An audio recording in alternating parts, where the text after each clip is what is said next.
존경하는 우원식 국회의장님, 그리고 의원님 여러분, 정부가 제1을 요구한 반인권적 국가범죄 시효 등에 관한 특례법안, 윤석열 정부의 내란 행위의 진상규명을 위한 특별검사 임명 등에 관한 법률안, 명태균과 관련한 불법 선거 개입 및 국정농단 사건 등의 진상규명을 위한 특별검사의 임명 등에 관한 법률안, 상법 일부 개정 법률안에 대한 정부의 입장을 말씀드리고자 합니다.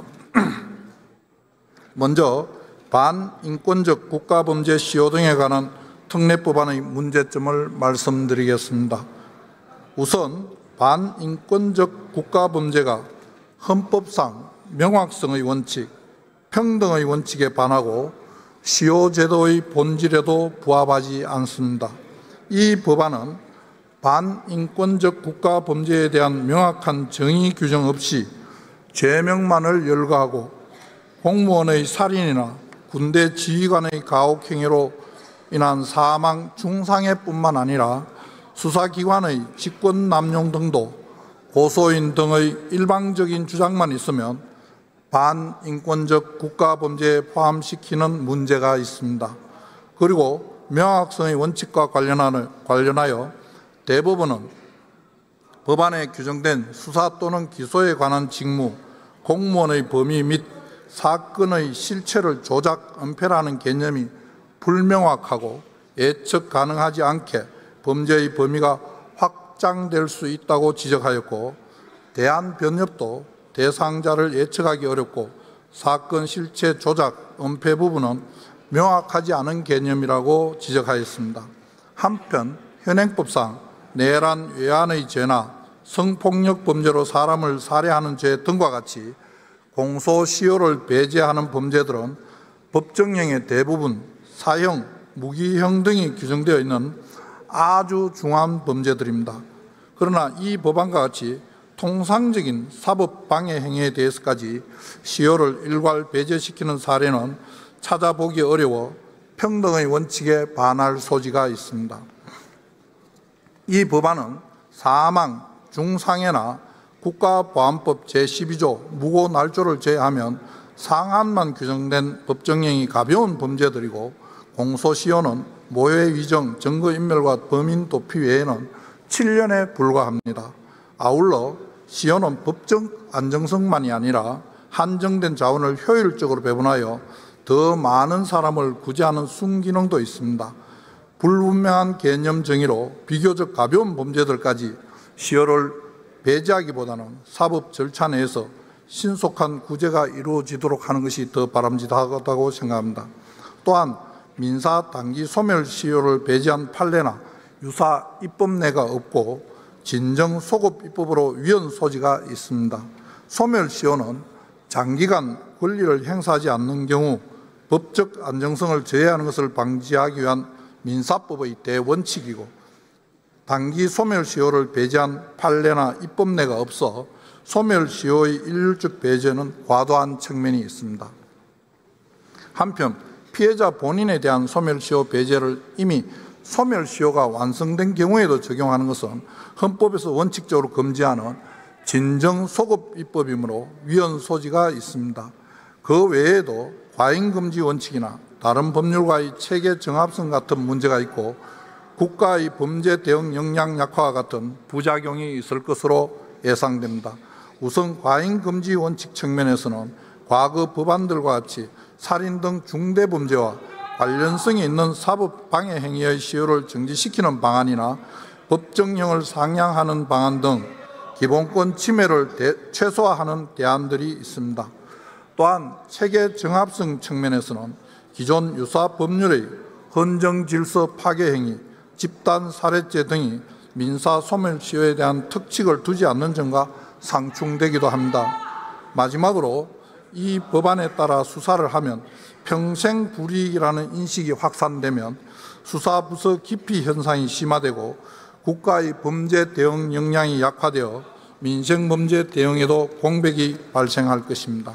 이처럼 이 법안은 헌법 위반 등 법 체계적인 문제가 있고, 특히 성실하고 묵묵하게 직무를 수행하는 공무원들의 헌법상 기본권을 부당하게 침해할 소지가 있습니다. 또한 민생범죄 대응 공백 등의 부작용도 초래할 우려도 있습니다. 다음으로 윤석열 정부의 내란 행위의 진상규명을 위한 특별검사 임명 등에 관한 법률안의 문제점을 말씀드리겠습니다. 먼저 이 특검 법안은 특검 제도의 보충성 예외성 원칙에 반합니다. 이 특검 법안의 수사 대상에 대하여는 이미 검찰 및 군 검찰에서 현직 대통령 및 전현직 주요 공직자들 총 11명을 구속 기소하였고, 현재도 검찰, 경찰, 공수처, 군에서 충실히 수사를 계속하고 있으므로 현 시점에서 특검을 도입하는 것은 특검 제도의 보충성 예외성 원칙에 반합니다. 또한 이 특검 법안은 권력 분립의 원칙에 위배된다고 생각합니다. 이 특검 법안의 내용 중 국회의장의 후보자 추천 의례 규정과 임명 간주 규정은 실질적으로 대통령의 특검 임명권을 행해야 할 우려가 있어 권력 분립 원칙을 훼손한다고 판단됩니다. 또한 대법원장이 특검 추천권을 행사하게 되는 것은 사법부가 소추 과정과 재판에 모두 관여하게 되어 이 또한 권력 분립의 원칙이나 재판의 공정성 측면에서 불합리하다는 지적이 있습니다. 한편 이 특검 법안은 국가 안보 등에 회복하기 어려운 치명적인 결과를 초래할 우려가 있습니다. 이 특검 법안은 군사상 비밀 등 국가의 중대한 이익을 해하는 경우 등에 압수수색을 거부할 수 있도록 한 형사소송법 규정을 배제하여 군사상 비밀 등에 대해 제한 없이 압수수색을 할 수 있도록 규정하고 있는데, 압수수색 과정과 그 이후 수사 및 재판 과정에서의 비밀 유지 대책이 거의 없는 상황에서 군사상 비밀 등이 노출될 경우 국가 안보 등에 회복하기 어려운 치명적인 결과를 초래할 우려가 있고, 그 이외에도 종전 부결된 법안의 내용에 지적된 문제점들이 여전히 남아 있습니다. 이처럼 이 특검 법안은 보충성, 예외성 원칙에 반하고 특별검사 임명과 관련한 대통령의 권한을 침해하며 군사상 비밀 등에 대해 제한 없이 압수수색을 할 수 있도록 규정하여 국가 안보에 치명적인 결과를 초래할 수 있으므로 위헌의 소지가 있다고 생각합니다. 다음으로 명태균과 관련한 불법 선거 개입 및 국정농단 사건 등의 진상규명을 위한 특별검사의 임명 등에 관한 법률안의 문제점을 말씀드리겠습니다. 먼저 이 특검법안 역시 특검제도의 보충성 예외성 원칙에 문제가 있다고 생각합니다. 이 특검법안의 수사 대상에 대해서도 검찰에서 핵심 피의자인 명태균과 김영선 전 국회의원을 구속 기소하였고, 정당의 당사와 공공기관 등을 압수수색하였고, 사건에 관련된 주요 정치인 다수에 대해 조사를 하는 등 계속하여 제기된 의혹 전반에 대해 수사를 진행하고 있는 상황입니다. 현 시점에서 특검을 도입하는 것은 특검 제도의 보충성, 예외성 원칙에 위배된다고 판단됩니다. 또한 이 특검 법안도 권력 분립의 원칙에 위배된다고 생각합니다. 이 특검 법안 역시 국회의장의 후보자 추천 의례 규정과 임명 간주 규정을 두고 있는데, 이는 권력 분립 원칙을 훼손할 것으로 판단되고, 대법원장의 특검 추천권 행사 부분 또한 권력 분립의 원칙이나 재판의 공정성 측면에서 불합리한 측면이 있다고 생각됩니다. 아울러 이 특검 법안은 과잉 수사 및 인권 침해 우려가 있습니다. 이 특검 법안의 수사 대상이 법률안에 규정된 관련 인지수사 규정과 결합하면 최근 실시된 모든 경산과 선거 및 중요 정책 관련 사건에 대한 수사가 가능하게 되기에 수사 대상이 불명확하고 방대하여 과잉 수사 및 인권 침해 우려 또한 있습니다. 한편 이 법률안은 특별검사에게 이미 진행 중인 사건의 공소유지 권한을 부여하여 특별검사 제도 취지에 맞지 않습니다. 이 법률안은 특별검사의 직무 범위에 이미 진행 중인 재판의 공소유지 권한을 포함시켰는데, 이는 특별검사가 검찰이 공소제기한 사건에 사후적으로 개입하는 것이 되어 보충적, 예외적으로 도입되는 특검 제도의 취지와 맞지 않습니다. 이처럼 이 특검법안은 보충성, 예외성 원칙에 반하고 특별검사 임명과 관련한 대통령의 권한을 침해하며 수사 대상이 불명확하고 방대하여 과잉 수사 및 인권 침해 우려가 있습니다. 특별검사의 직무 범위에 이미 진행 중인 재판의 공소유지 권한을 포함시키는 것은 보충적 예외적으로 도입되는 특별검사 제도의 취지와 맞지 않으므로 신중한 검토가 필요하다고 생각합니다. 마지막으로 상법 일부 개정 법률안의 문제점을 말씀드리겠습니다. 우선 이 법률안은 우리나라 법률의 근간을 이루는 민법 및 상법의 체계와 배치됩니다. 민법과 상법상 확립된 법리인 법인격 독립론에 따라 이사는 주주가 아닌 회사와의 유임관계 하에서 회사를 위해서 수행하는 것으로 통설과 판례가 인정하고 있습니다. 그럼에도 이 법률안은 이사의 의무 상대방으로 직접적 위임관계가 없는 주주를 병렬적으로 규정하고 있는데 이는 우리 민법의 법인제도 및 상법의 회사제도와 근본적으로 맞지 않습니다.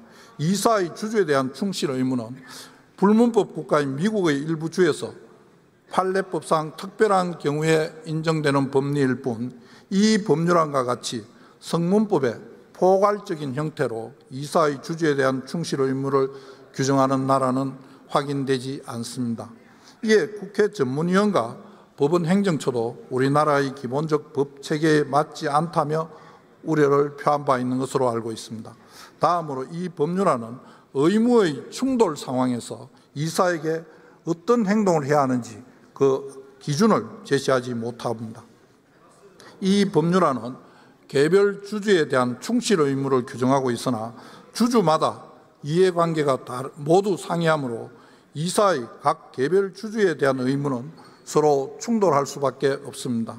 하지만 이 법률안은 개별 주주의 서로 다른 이해관계를 어떻게 조화할 것인지 판단 기준을 제시하지 않습니다. 그 결과 수범자인 이사는 민형사상 책임 가능성 때문에 경영상 의사결정을 하기가 어렵게 되고 기업의 성장 동력은 훼손되게 될 것이며 장기적으로는 주주 가치 하락으로 이어질 것입니다. 또한 배임죄 적용 범위가 과도하게 확대될 우려가 있습니다.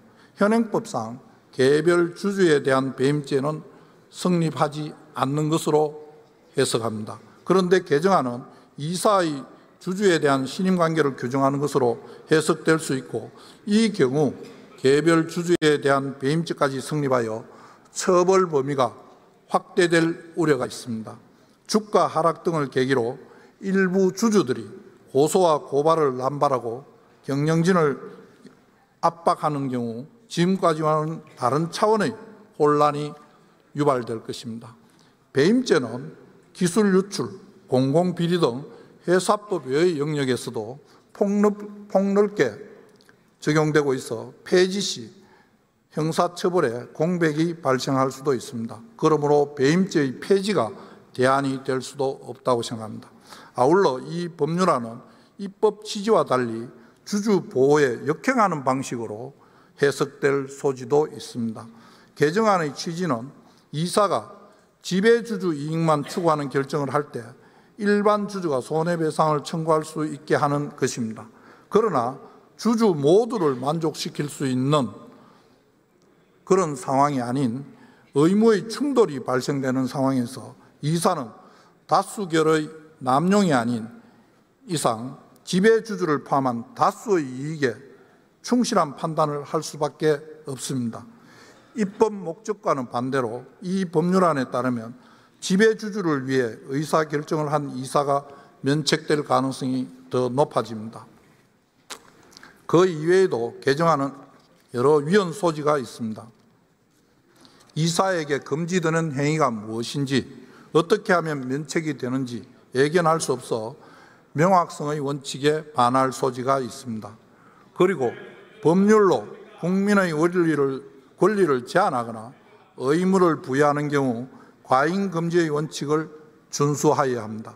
이에 정부는 이 법안의 문제점을 고려하여 상장사의 합병 등 조직 재편 상황을 특정하여 이사가 주주의 정당한 이익 보호에 노력해야 한다는 점을 명시하는 등 자본시장법 개정안을 대안으로 제안한 바 있습니다. 정부의 대안과 비교해보면 개정안은 중대한 부작용이 우려되고 수단의 적합성, 법익 균형성 및 피해의 최소성 요건을 결여하여 과잉 금지 원칙 위반의 소지가 있습니다. 이처럼 상법 개정안은 기본법인 민상법 법체계에 배치되고 배임죄 적용 범위를 과도하게 확대할 우려가 있습니다.